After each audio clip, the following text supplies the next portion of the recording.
Whenever really important global crises or conflicts happen, you probably get out there and you look for the most authoritative voices on the subject, or, you listen to voices that you agree with for their take. And you probably hop on Twitter, get engaged in the ongoing debate or discussion on the subject. You seek out the like-minded, you might debate with people, and so on and so forth. And that's how you participate in the discourse. I go out and I look for ditches, really rank ditches, and I peer into them.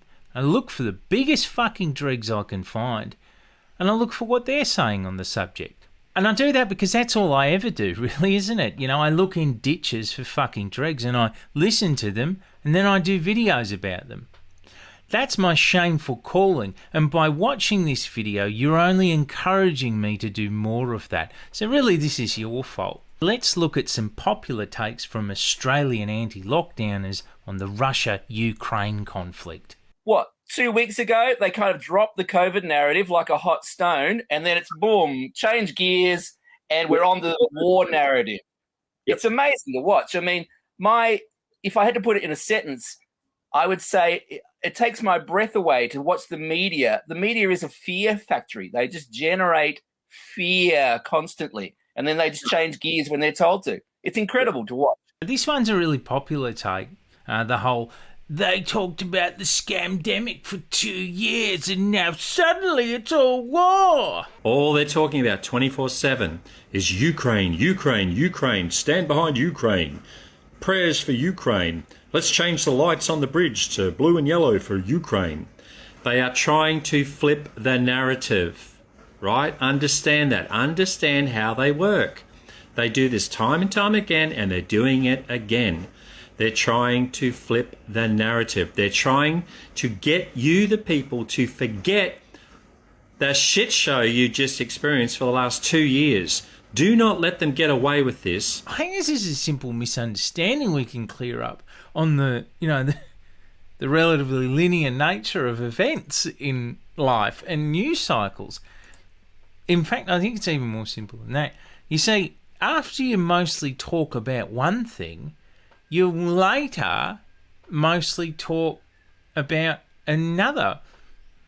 Put it this way, you can only ever mostly be talking about one thing.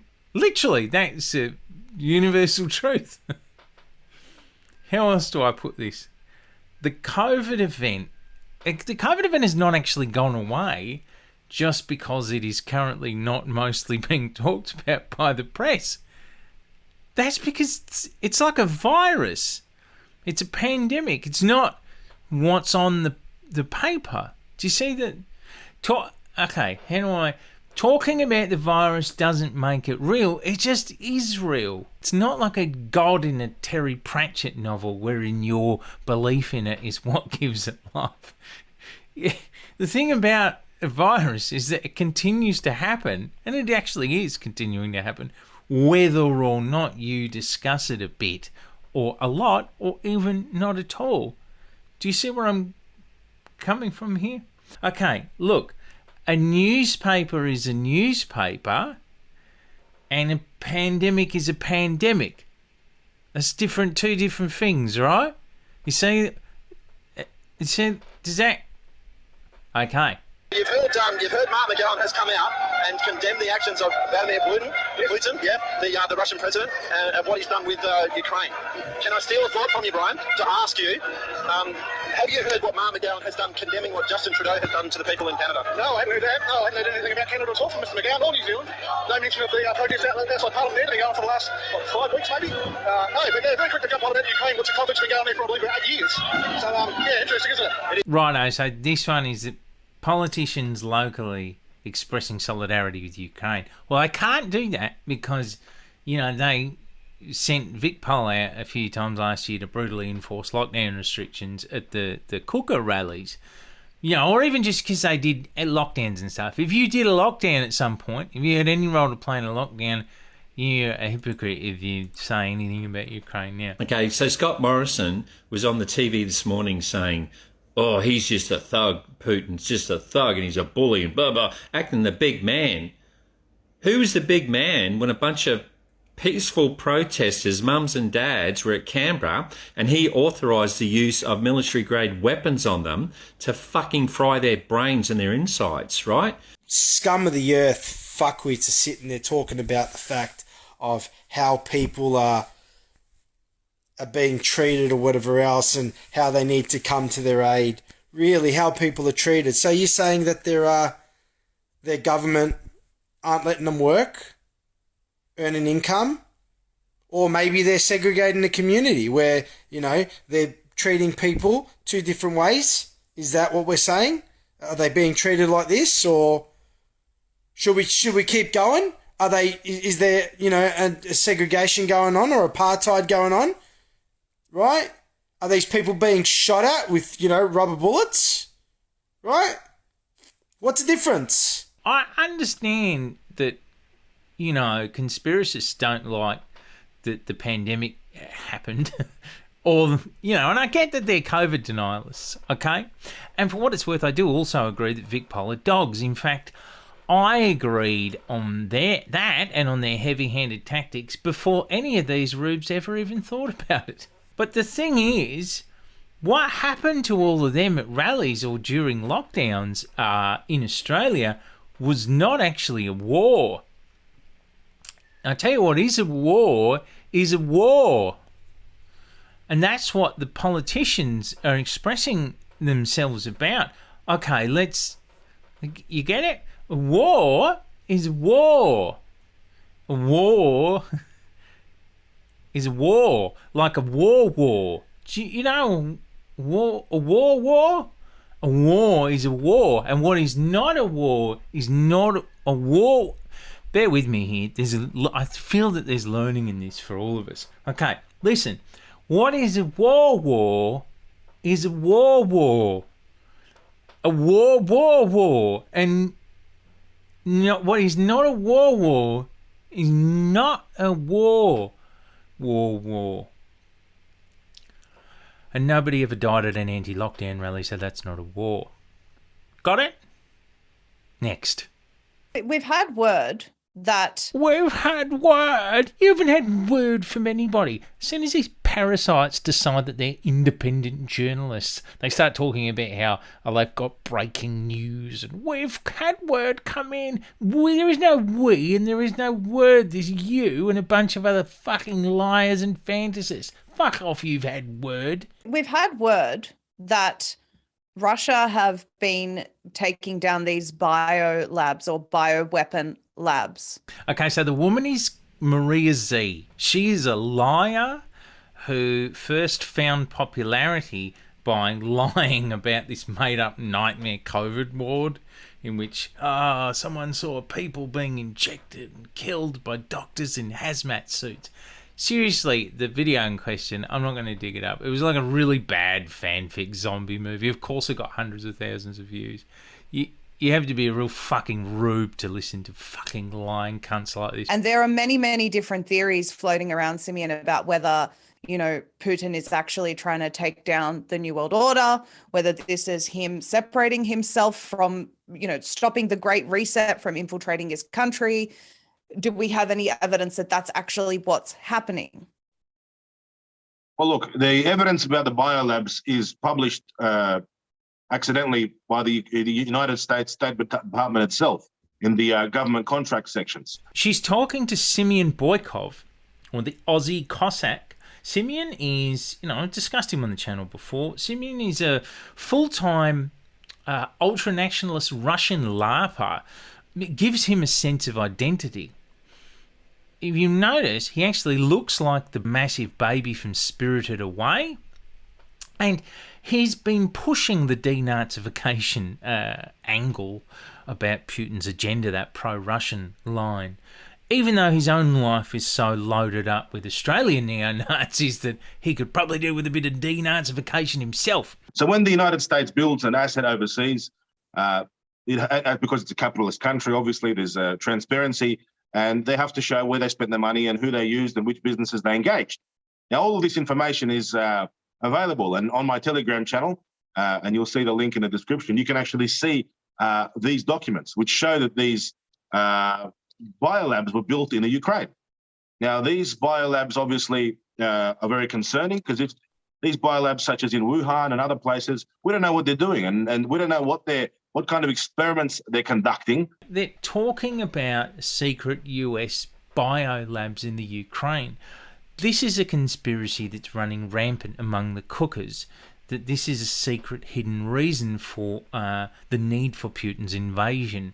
Boykov says that info comes from US info leaks, but it didn't. It's actually a conspiracy theory. And interestingly, you know who was the first to push the biolab's tail? It was RT, Russian state media, and, often, not always, but often, propaganda conduit.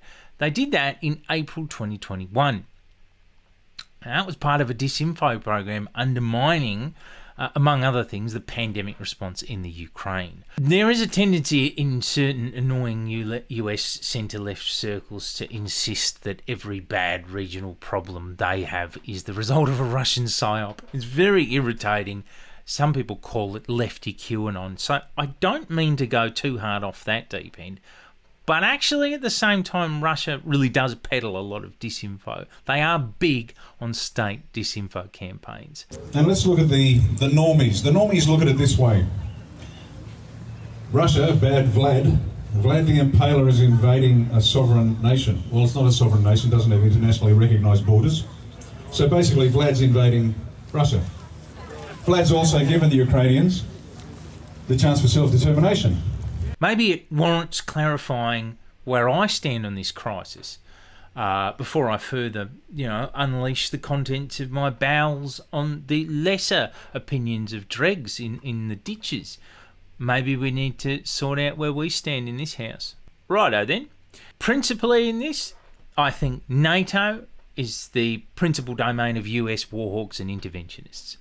I believe it should be phased out of the EU, Europe. It is part of the US's program of world peacekeeping. And if you regard the US as a dependable agent of global peace, you're an idiot. NATO being booted out of Europe should have happened a long fucking time ago. Don't take it from a pleb like me. Take it from the great Noam Chomsky. The question that we ought to be asking ourselves is, why did NATO even exist after 1990? Throughout the whole history of the Cold War, we were told NATO is necessary to defend Western Europe from the Russian hordes, okay? No more Russian hordes. What happens to NATO? Expands to the east. Its mission changed. Its official mission now is not to defend Europe from the Russian hordes. It's to control the global energy system, sea lanes and pipelines, and to serve as a US-run intervention force. Well, we're all educated intellectuals. We can now ask a question: what was the nature of the propaganda we were fed all those years? I mean, if NATO was there to defend the West from the Russians, why is it now expanding right to the borders of Russia, becoming a global U.S. intervention force, protecting sea lanes and pipelines and so on? Naively thought this is one net gain that Putin was trying to achieve by lining up forces along the Ukrainian border. I thought he was going to use that as a bargaining chip in de-escalation talks to negotiate booting NATO out of Europe, or at least booting them off of his border, which is the object of an enduring Putin fixation anyway. I mean, it's an understandable fixation if you don't exactly buy the US's noble peacekeeping intentions in other world regions. Ask Iraq what they think about the US's peacekeeping intentions. Ask Serbia in the region what they think about NATO's peacekeeping. That is not how it panned out, because he didn't use it as a bargaining chip. He did actually invade Ukraine. Consequently, they've probably caused more of that region to fall further into the arms of NATO, or at least bolstered NATO's position in the region. So fat fucking lot of good that did. See lots of talk around about how, that's insane, that makes no sense, Putin's crazy.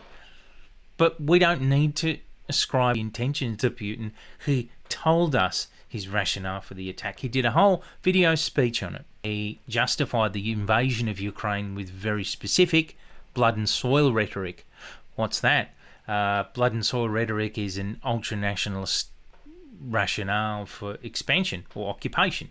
You know, it draws a connection between a national body or an empire to a portion of land, and it's often couched in either, you know, ultra-traditionalist or racial terms. До последнего времени не прекращались попытки использовать нас в своих интересах, разрушить наши традиционные и навязать нам свои псевдоценности, которые разъедали бы нас, наш народ, изнутри.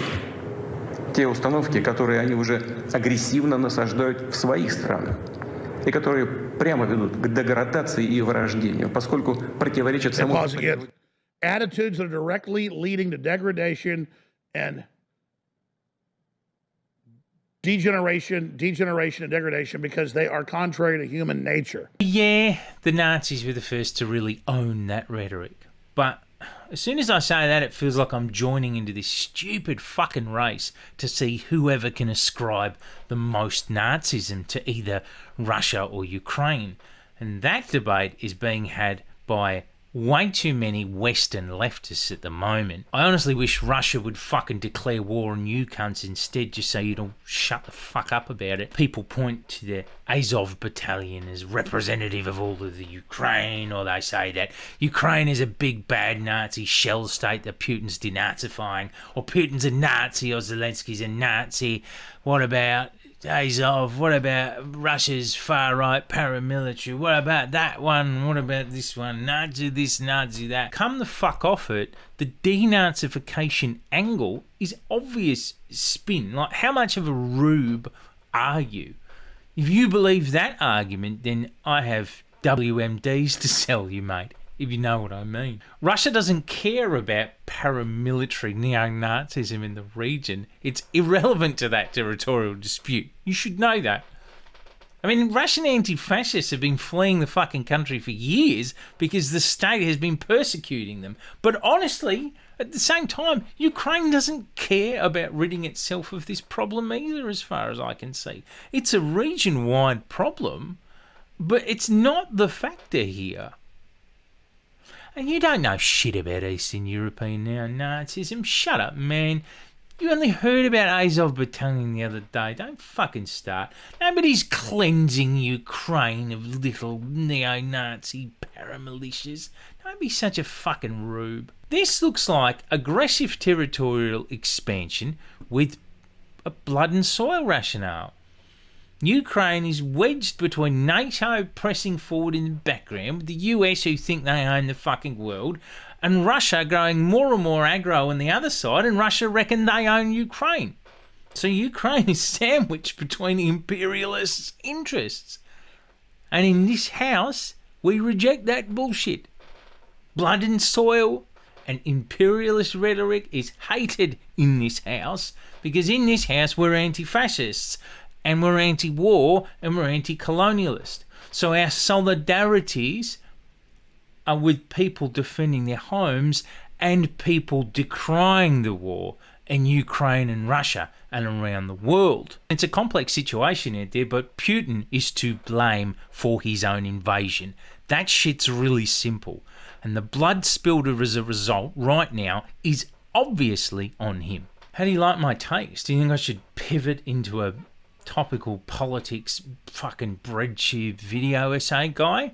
Well, get fucked. I prefer sifting through ditches for kooks. I tell you what though, my political takes, I know they're better than these fucking right-wing culture warrior fuckheads. Look at this garbage. Why isn't Putin cowering in fear, knowing that diversity is our strength? Perhaps the non-binary drag queen and kink activist that the Biden administration tapped to assist in matters of nuclear waste can give him a stern talking to. Maybe it's time we start worrying about real issues instead of our pronouns. These people can't help it.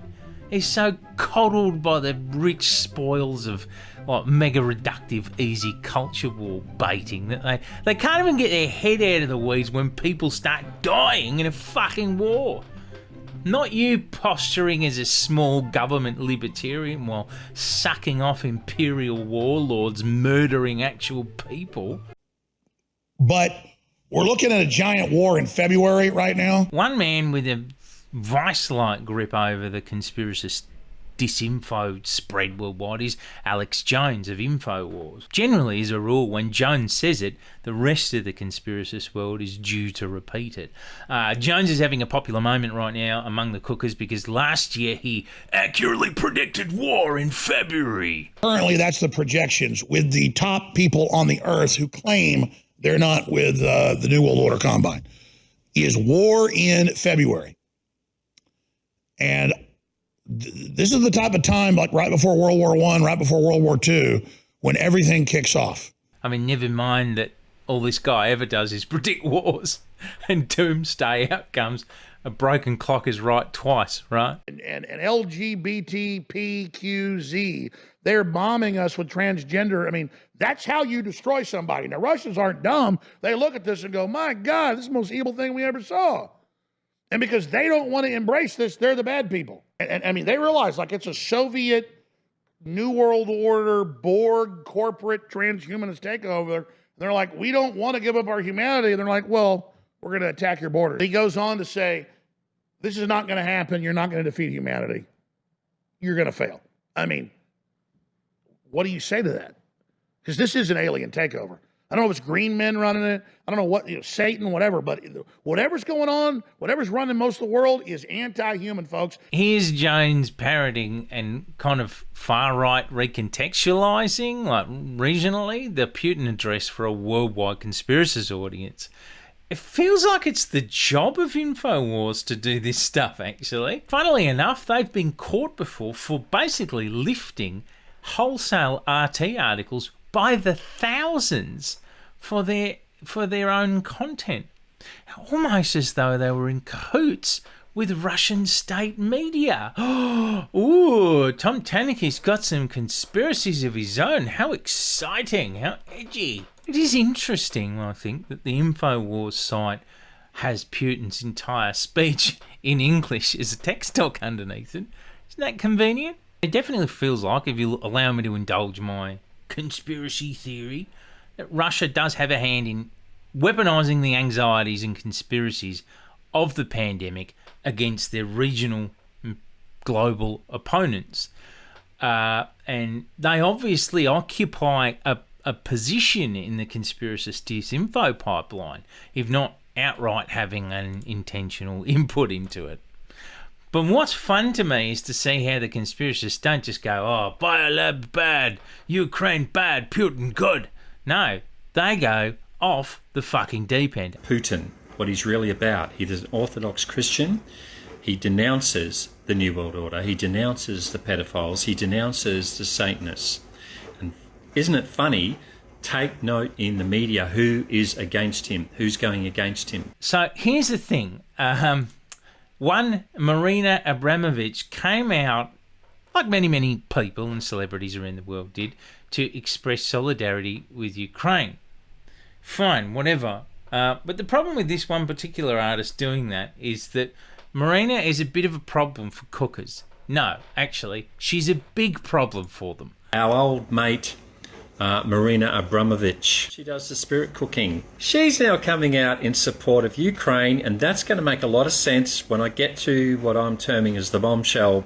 They're not just biolabs. At least half of them are cloning factories. Boom. They are literally cloning everything from pets. You know, so people got a pet that they want to clone because they love it. Horses and shit, race horses. They're cloning the billionaire oligarchs and their families and shit. And a lot of them are baby factories where they're cloning babies for sacrifice, for ritual sacrifice. So now do you see why Marina Abramovic, the fucking black bitch-hearted bitch she is, right? She's up there, oh, the poor Ukraine, we got to save Ukraine. No, she's saying, save my baby factories. I need those babies for my spirit cooking. She's a spirit cooking lady, right? Don't forget that. So that's what's going on.